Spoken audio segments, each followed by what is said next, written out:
What is up, everybody? I figured today I would do a video on a solar setup.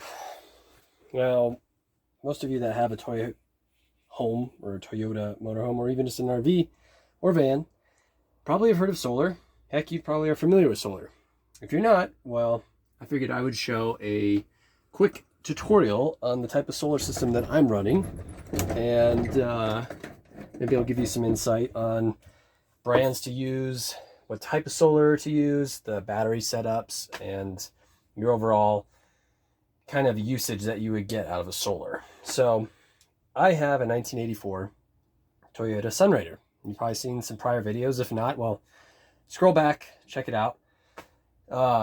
Built this out, kind of made it into an Overland project. It's been an absolute blast. It's also been a pain in the butt in some areas, and I'm still not fully finished, but as you can see, I'm still working on things and gotta finish my floor and whatnot, but it's almost there. Say it's about 75% there, so I'm getting really close. And I've just finished up all the mechanicals and all that big stuff, so it's ready for the road. I'm just now doing the detail aesthetics and finishing my solar setup. Now, I've had this solar setup forever. This actually came off a prior Sunrider that I had. But I've done my research, and the setup that I have is actually a pretty darn good setup. And I'll kind of go over what options I have, how many panels I'm running, and what that would provide power-wise for your solar. So let's take a first look at what we're running here. Now this is, keep in mind, this is kind of messy, cockamamie. I'm just testing the setup right now as I have my panel out there. But the benefits of having a solar, well, let's go into the details of that. This RV did not come with a generator from the factory.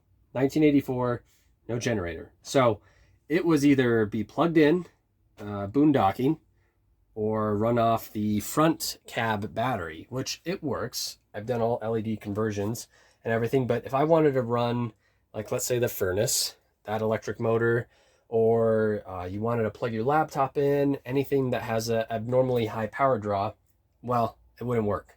So my only option is either install an external generator, which honestly I'm not a big fan of because A, they're noisy.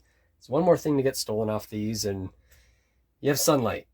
It's free energy. So that leaves me to my final resort, which is do solar. Solar has progressed over the last 10 years immensely as far as the electrical output, the convenience, and just the reliability of the setups too. I remember like 2009, 2010, the first solar setups I was looking at, retardedly expensive, and I mean, they put out marginal amounts of electricity and they're huge. Now, this company that I'll give more details about, they're talking 4-foot long by 2.5 feet wide panels. They weigh maybe 10 pounds, super light, fully electronic converter into a battery source. So, long story made short, solar is pretty amazing, especially now today. And if you live in a really sunny state or travel in sunny states, well, I'm in Colorado. It's the sunniest state in the United States, I think, besides Florida or Cali. It makes perfect sense. So, next question is, well, what kind of solar setup would you run? I'm running right here a Renogy 40 amp charge controller with, I'll go outside and give details because I got to mount these. Those are 200 watt solar. That means 100 watts per panel. And it is connected to this, which controls how much voltage goes to my batteries. Now, I am running lead acid deep cycle marine batteries. There are tons of battery options, lithium ion, multitude. I'm not super keen on lithium ion just because I feel that they're kind of a fire hazard. I think they're getting better. The benefit of lithium ion and polymer is that they're ridiculously light, have a very high electrical output, and don't really die. They don't plateau. They just keep producing electricity. So they're very good. I've had some on my paramotor, and they've gotten hot, almost caught on fire, and I'm like, So I'm kind of dealing with old school batteries right now, these are just 2 deep cycle batteries in a box I built with a power converter right here, 2500 watt. So it works great, and I have them tandemed to each other, and then to the charge controller. So how this works is these wires right here, which are actually being fed outside, plug into my panels, which I'm actually going to be mounting to my roof. That power is then transferred via these wires from the electrical panels to this charge controller. This electronically controls how much electricity will go back into the batteries themselves. One would ask, well, why can't I just run electricity from the panels directly to the batteries? Well, you could. The downfall is if there's too much electricity, then you could potentially overcharge the batteries and burn them up and also potentially cause a fire hazard. So that's where these come in. These are mandatory with solar panels, and price range, they vary. You can find some for 80 bucks and you can find some that are 500 bucks. Would I go out and buy a $500 one? Well, I'm always trying to pitch pennies, and frankly, no. There's tons of videos out that have compared the $80 ones to the $500 ones. And yes, the $500 ones are more convenient. They have more features. Frankly, they utilize the same output. It all comes down to what panels you're running and how many you're running. There's guys out there that are running up to 4 panels, even 5. 2 is perfect what I need. It runs my blender, it'll run a laptop, it'll charge these batteries in about a full day, and that's all I need for this setup. I'm not running any fancy electronics or anything as far as like, you know, I couldn't run this original AC unit. Way too much draw. So it's pointless to fill the whole roof full of solar panels. 2 is perfect for me. It's 200 watts. And this controller is a mid-grade one. So this one's about 150 bucks. It's not the bottom of the line. It's not the top of the line. But I'm a big fan of Renogy. People that have biased opinions, I think it just comes down to their customer support isn't the greatest. But the product itself, I think, is great. It's very heavy duty, and it seems to be very well built. And I've had really good luck with these. Same with the solar panels. Those are Renogy as well. So do your research, do your due diligence.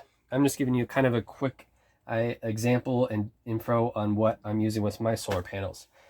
Now, another question you're probably wondering is, how do you secure these panels? You can see I have these 2 brackets right up here, and that's a tough one because people are going to object to what I'm saying, and some people might agree with it. I don't like drilling or putting bolts and nails into my roof. I just don't, especially with this Sun Raiders being a one-piece solid fiberglass design. I'm going to keep it that way because these usually are leak-free RVs. That's when you start putting holes in them, is when they start developing leaks, even as good as you seal it.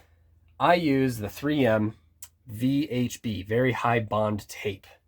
Now you're probably asking, like, tape? That seems like a terrible idea. And I thought that same thing as well, until I actually started utilizing it. And it is astronomical how strong this tape is. I had a single 100 flexible solar panel on here. I wasn't very big on it because I didn't feel that the electrical output was satisfactory enough to charge both these deep cycle batteries. So I got rid of that panel. Upon trying to remove that panel using maybe 4 strips this long of the 3M VHB tape, I struggled trying to get that off. It was incredible how strong that tape was. The only thing that truly got it off is I saturated it in WD-40. That's a trick to getting that tape off. So, to answer my initial question on how to mount your solar panels, you can screw it in by all means, and it'll work, it'll stay. I'm just using tape, and I'm securing it with safety wire to my AC unit and to my rear rails, just in case if, God forbid, someday it came off, that it would not be a hazard to anybody behind me and be dangerous. So I have a redundancy, but that tape is insane, and it'll perfectly hold these panels even in the strongest of winds and highest of temps. So to answer your question on that, yes, I'm going to use VHB tape, 3M VHB tape. I'll post it in the link description, and I'll also post a link on what charge controller I'm using and what panels I'm using as far as my setup. So yeah, this is a great setup. It works perfectly for my needs. There's tons of options out there. I'll post in the link of what setup I'm using.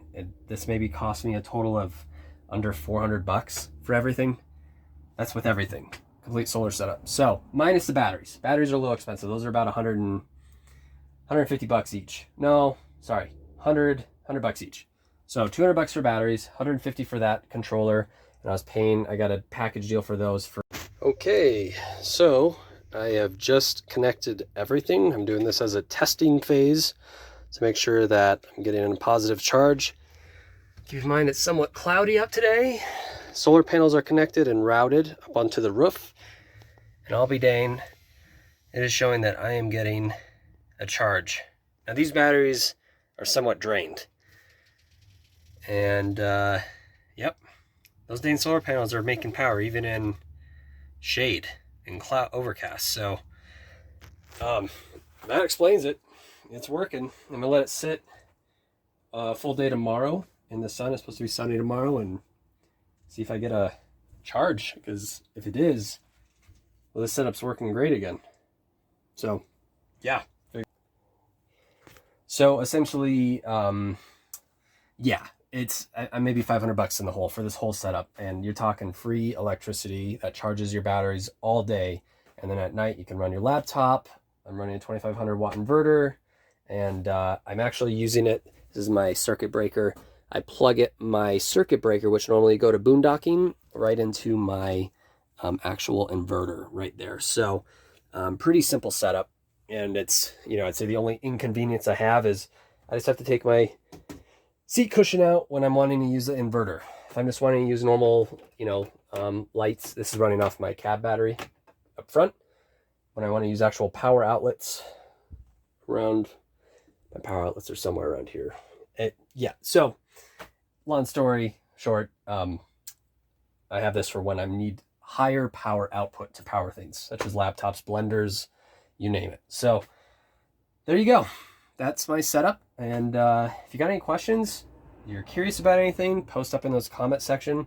Don't forget to hit that subscribe button. That helps me out, and click on that notifications, because I'm going to continue to post mini Toyota home upgrade videos and the whole build out of this from when I first started to now, and what we're doing next. I'm going to give you a little teaser. Here's my front counter, my new wood countertops on this, which actually came out really beautiful. And this is a mess right now, but am I painting this? No, because this wood is in such good shape and it's beautiful in my eyes. So, but I had to upgrade these because they were terrible, and these were beat up. So I just got finished painting those, upgraded the oven, and well, that's for another video. So that's all the more reason to hit that subscribe button.